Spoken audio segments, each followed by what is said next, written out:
በስመ አብ ወወልድ ወመንፈስ ቅዱስ አሐዱ አምላክ አሜን። የዮሐንስ ወንጌል ምዕራፍ 8።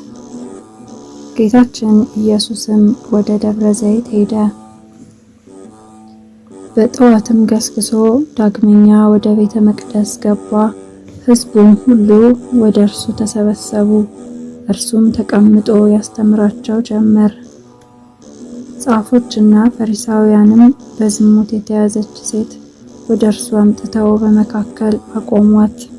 እንዲህም አሉት፣ መምህር ሆይ፣ ይችን ሴት ስታመነዝር አግኝተን ያዝናት።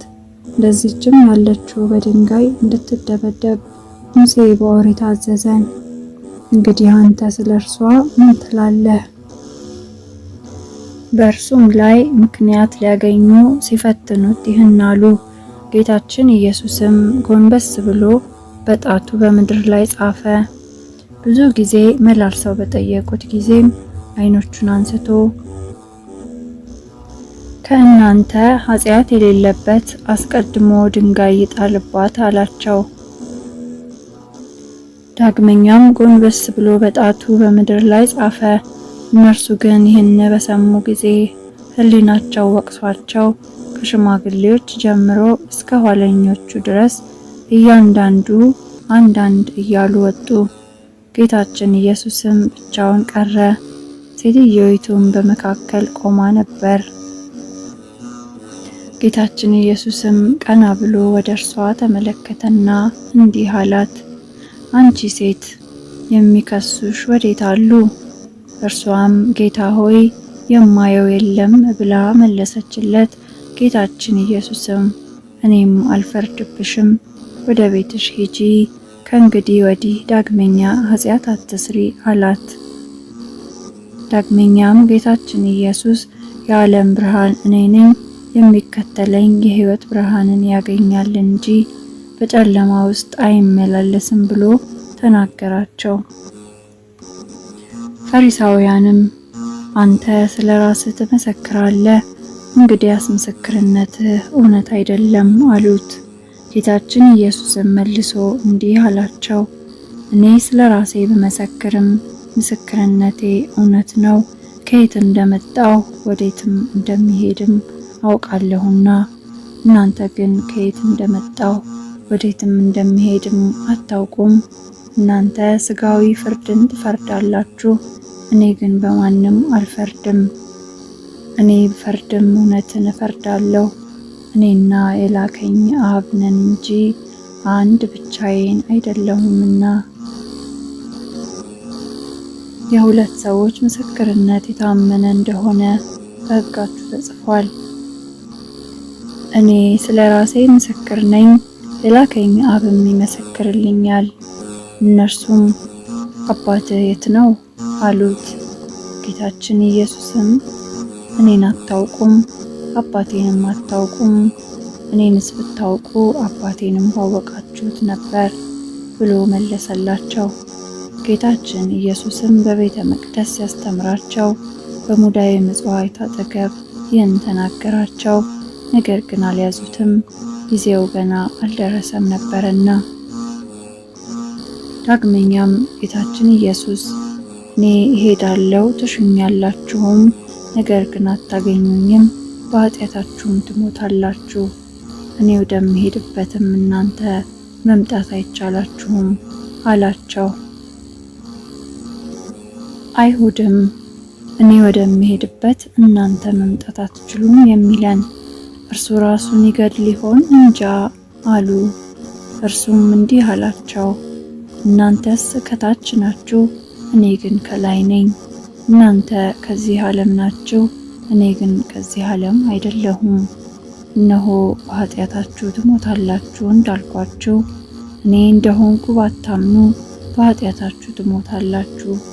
እነርሱም አንተ ማነህ አሉት። ጌታችን ኢየሱስም እንዲህ አላቸው፣ በመጀመሪያ ነግሬያችኋለሁ፣ ስለ እናንተ የምናገረውና የምፈርደው ብዙ አለኝ፣ የላከኝም እውነተኛ ነው። እኔ በእርሱ ዘንድ የሰማሁትን ለዓለም እናገራለሁ። ነገር ግን ስለ አብ እንደነገራቸው አላስተዋሉም። ጌታችን ኢየሱስም እንዲህ አላቸው፣ የሰውን ልጅ ከፍ ከፍ ባደረጋችሁት ጊዜ እኔ እንደሆንኩ ያን ጊዜ ታውቃላችሁ።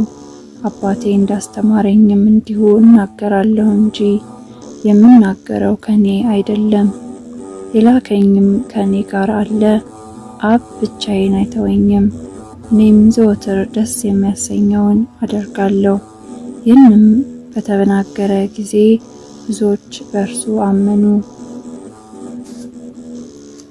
ጌታችን ኢየሱስም ያመኑበትን አይሁድ እንዲህ አላቸው፣ እናንተም በቃሌ ጸንታችሁ ብትኖሩ በእውነት ደቀ መዛሙርቴ ናችሁ፣ እውነትንም ታውቋታላችሁ፣ እውነትም አርነት ታወጣችኋለች።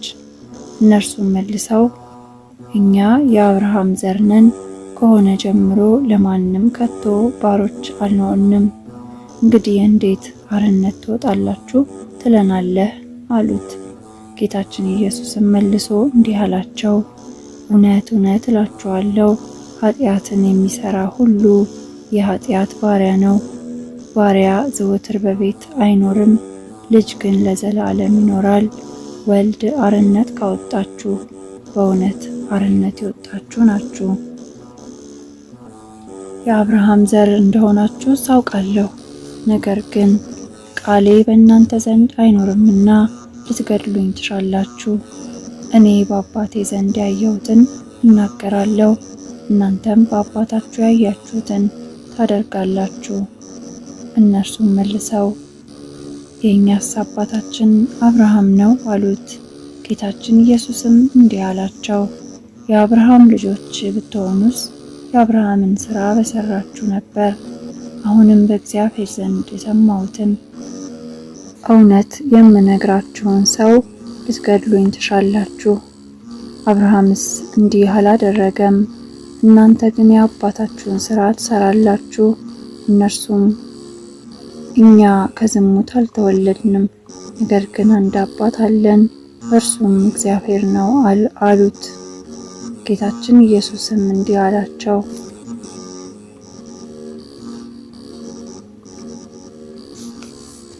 እግዚአብሔር አባታችሁ ቢሆንስ እኔን በወደዳችሁኝ ነበር።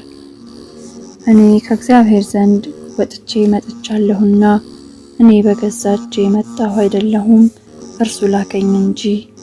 እንግዲህ ቃሌን ለምን አታስተውሉም? ቃሌን መስማት ስለማትችሉ ነው። እናንተስ ከአባታችሁ ከሰይጣን ናችሁ፣ የአባታችሁንም ፈቃድ ልታደርጉ ትወዳላችሁ። እርሱ ከጥንት ጀምሮ ነፍሰ ገዳይ ነው፣ በእውነትም አይቆምም። በእርሱ ዘንድ እውነት የለምና ሐሰትንም በሚናገርበት ጊዜ ከራሱ አቅንቶ ይናገራል፣ ሐሰተኛ ነውና የሐሰትም አባት ነውና። እኔ ግን እውነትን እናገራለሁና አታምኑኝም። ስለ ኃጢአት ከእናንተ የሚወቅሰኝ ማን ነው? እኔ እውነት የምናገር ከሆንኩ ለምን አታምኑኝም? ከእግዚአብሔር የሆነ የእግዚአብሔርን ቃል ይሰማል። ስለዚህ እናንተ አትሰሙኝም፣ ከእግዚአብሔር አይደላችሁምና። አይሁድም አንተ ሳምራዊ እንደሆንክ ጋኔንም እንዳለብህ መናገራችን በሚገባ አይደለምን? ብለው ጠየቁት። ጌታችን ኢየሱስም መልሶ እንዲህ አላቸው፣ እኔ አባቴን አከብራለሁ እንጂ ጋኔን የለብኝም። እናንተ ግን ትንቁኛላችሁ።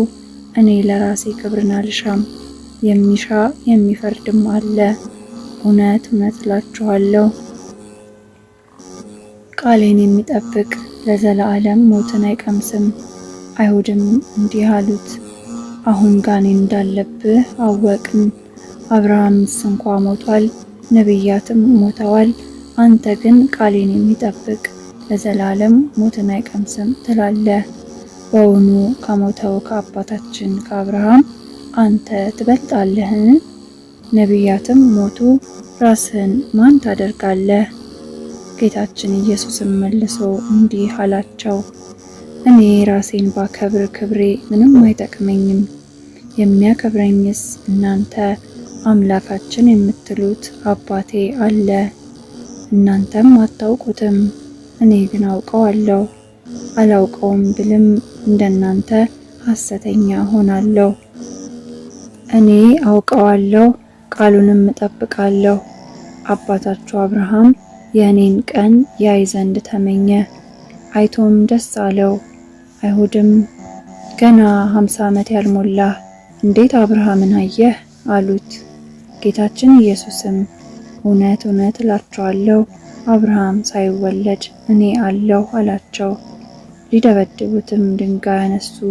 ጌታችን ኢየሱስ ግን ተሰወራቸው፣ ከቤተ መቅደስም ወጣ፣ በመካከላቸውም አልፎ ሄደ። ምዕራፍ 9 ዕውር ሆኖ የተወለደውን ስለማዳኑ። ስብሐት ለእግዚአብሔር። ይቆየን።